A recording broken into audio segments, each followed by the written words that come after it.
For my exercise, I will be performing the barbell back squat. This is considered a total body compound exercise that primarily targets the lower body while still requiring a significant amount of core stabilization.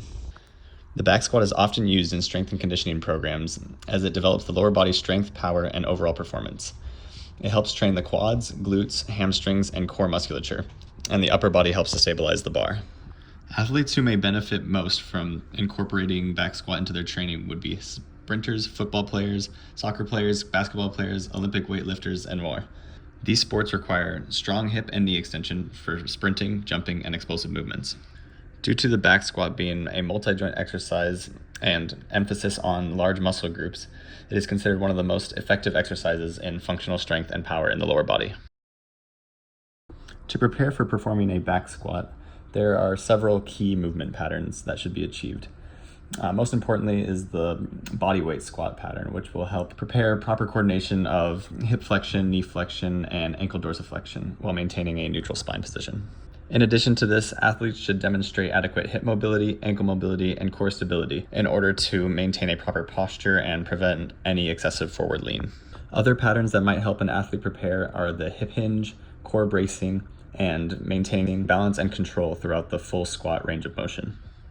It is also important before performing heavy back squats to perform a specific warm-up targeting the hips, ankles, knees, and core. The first exercise you can do is body weight squats. This will help reinforce the movement pattern, and you can perform 2 sets of 12 to 15 repetitions. Another exercise you can perform is the glute bridge, and you can perform 2 sets of 12, pausing briefly at the top of each rep. A third exercise is the walking lunge, which can be performed in 2 sets of 10 repetitions per leg. The fourth exercise is leg swings to help improve mobility, and you can do 10 to 12 leg swings per leg in both forward and backward directions, as well as side to side.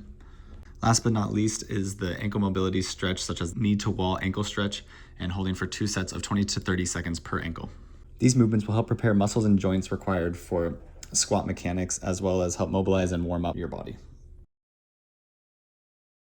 Now for the back squat itself, first we will position the barbell on the rack, approximately at upper chest or shoulder level. Next, you will step under the bar and place it across the upper trap, not directly on the neck and not too low.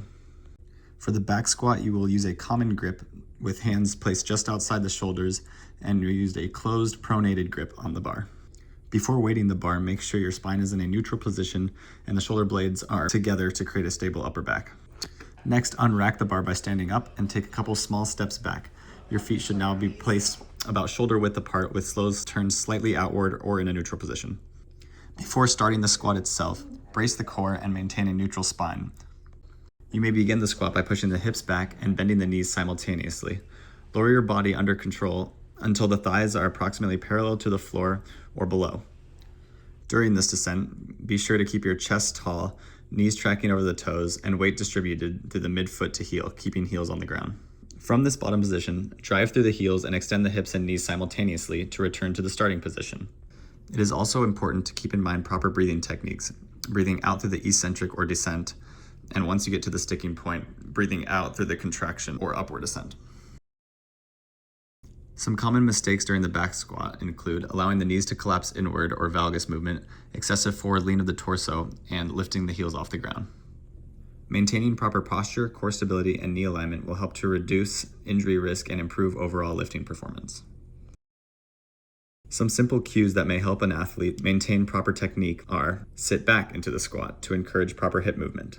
Another cue is drive through your heels to promote proper force production through the ascent. A third cue is chest up, which helps the athlete to maintain an upright torso and neutral spine. In summary, the back squat is a highly effective exercise for developing lower body strength, power, and athletic performance, which is why it is a fundamental movement in many strength and conditioning programs.